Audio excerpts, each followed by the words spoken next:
Hello friends, welcome to new Oxford education. आज हम देखेंगे साइंस से महत्वपूर्ण क्वेश्चन या फिजिक्स से होगा। यह क्वेश्चन क्लास 9th का चैप्टर फर्स्ट का है और इसी तरह से हम पूरा क्लास एनसीईआरटी का सभी क्वेश्चन को देखेंगे। हम शुरू करते हैं। फर्स्ट क्वेश्चन है, निम्नलिखित में कौन सदिश नहीं है? Which of the following is not a vector, यानी कौन सा वेक्टर क्वांटिटी नहीं है? फर्स्ट है डिस्प्लेसमेंट यानी विस्थापन, यह वेक्टर है। सेकेंड है चाल स्पीड, यही नहीं है, यह एक स्केलर है यानी अदिश राशि है। ऑप्शन सी है त्वरण, यह वेक्टर है। ऑप्शन डी है भार, यह वेक्टर है। अब देख लीजिए, अब वेक्टर देखिए यानी सदिश और अदिश किसको कहते हैं? सदिश राशि और अदिश राशि। तो सदिश राशि इसका इंग्लिश होता है वेक्टर क्वांटिटी। तो वैसी राशि जिसका दिशा और परिमाण दोनों हो, क्या हो? दिशा और परिमाण दोनों हो, उसको बोलते क्या? सदिश राशि। सदिश किसको बोलते हैं? जिसमें दिशा क्या हो? दिशा भी हो और साथ साथ क्या हो? परिमाण भी हो। तो क्या होगा? ये होगा आपको सदिश, जिसमें दिशा और परिमाण दोनों हो, तो यह होगा सदिश। जिस राशि का दिशा और परिमाण दोनों हो वो क्या होगा? सदिश। जिसमें सिर्फ परिमाण हो वो क्या होता है? अदिश राशि। तो ध्यान रखिएगा, जिसमें डायरेक्शन एंड मैग्नीट्यूड दोनों हो ये होगा सदिश, जिसमें सिर्फ मैग्नीट्यूड हो वो होता है अदिश। तो ध्यान रखिएगा, तो चाल का कोई दिशा नहीं होता, इसीलिए चाल क्या है? अदिश राशि है। इसमें आपसे पूछा था कौन सा सदिश नहीं है, ऑप्शन बी होगा। नेक्स्ट क्वेश्चन है कि विस्थापन की दर है, विस्थापन के दर को हम वेग कहते हैं। विस्थापन के दर को वेग कहते हैं, ऑप्शन सी हो जाएंगे। नेक्स्ट क्वेश्चन है कि सदिश राशि का परिमाण कभी नहीं हो सकता है। तो आप the magnitude of vector is never negative, कभी भी किसी का मैग्नीट्यूड यानी मान निगेटिव नहीं होता है, ऑप्शन डी हो जाएंगे। नेक्स्ट क्वेश्चन है, चाल समय ग्राफ के नीचे का क्षेत्रफल मात्रक में निरूपित किया जाता है। अब ध्यान रखिएगा कि चाल यानी speed time graph, speed time graph का एरिया यानी क्षेत्रफल क्या देता है? तो ध्यान रखिएगा, स्पीड टाइम ग्राफ के एरिया आपको दूरी बताता है। क्या बताता है? हमको दूरी देता है। तो याद रख लीजिए आप लोग क्लास 9th के बेसिस पर कि स्पीड और समय का ग्राफ का एरिया हमको क्या देगा? स्पीड और समय के ग्राफ का एरिया क्या देगा? हमको दूरी देगा। तो दूरी का मात्रा क्या होता है? मीटर होता है, ऑप्शन ए हो जाएंगे।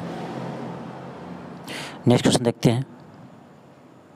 क्वेश्चन है कि वृत्तीय गति में यानी इन सर्कुलर मोशन गति की दिशा निश्चित होती है, यानी डायरेक्शन मोशन फिक्स्ड नहीं।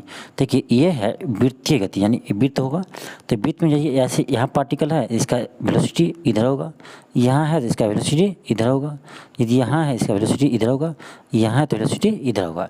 यानी इसका गति आपको क्या होता है? चेंज होते रहता है। क्या होता है? चेंज होते ही रहता है, इसीलिए इसका ऑप्शन होगा बी, गति की दिशा लगातार बदलती है, ऑप्शन बी हो जाएंगे।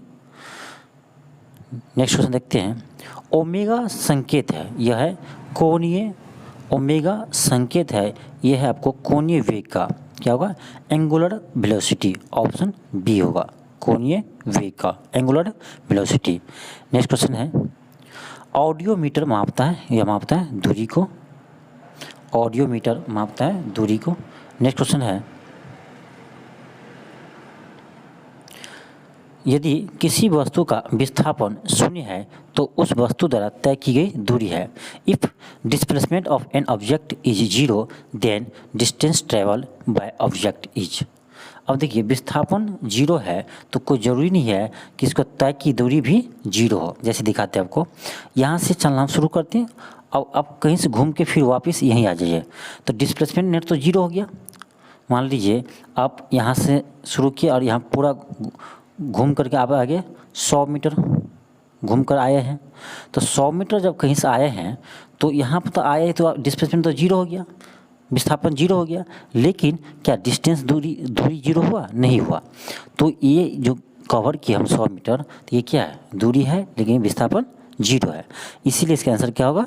डी होगा। शून्य अथवा शून्य नहीं भी हो सकता है, यानी जीरो हो सकता है या जीरो नहीं भी हो सकता है। क्योंकि मान लो चला ही नहीं, यही है तो शून्य हो गया। ये दूरी और विस्थापन को दोनों क्या है, जीरो है। लेकिन जब यहाँ से कहीं पर हम जाएंगे तो कुछ दूरी तो कुछ न कुछ ज़रूर होगा। इसीलिए जब विस्थापन जीरो हो तो ज़रूरी नहीं है कि दूरी भी जीरो ही हो, जीरो भी हो भी सकता है या जीरो नहीं हो सकता। ऑप्शन क्या होगा इसका, ऑप्शन डी होगा। नेक्स्ट क्वेश्चन है एक लड़का अपने घर से 4 किलोमीटर पर आवर की औसत चाल से दौड़ते हुए 1/4 घंटे में स्कूल पहुंच जाता है, तो उसके घर से स्कूल की दूरी क्या होगा। सिंपल क्वेश्चन है। दूरी बराबर होता है, आपको एक फॉर्मूला होता है, दूरी बराबर चाल गुने समय। दूरी बराबर चाल गुने समय। तो आपको चाल दिया हुआ है यहाँ पर, कितना दिया, 4 घंटा, 4 किलोमीटर पर घंटा, और समय दिया 1/4 घंटा। 4 से आप कर देगा 4, कितना आ गया 1 kilometre, 1 kilometre. Option C. Thank you, धन्यवाद। आज के लिए इतना ही क्वेश्चन। अगले वीडियो में हम इससे आगे क्वेश्चन को देखेंगे और इसी तरह से आपको डिस्कशन करके हम क्वेश्चन को सॉल्व करेंगे। थैंक यू, धन्यवाद।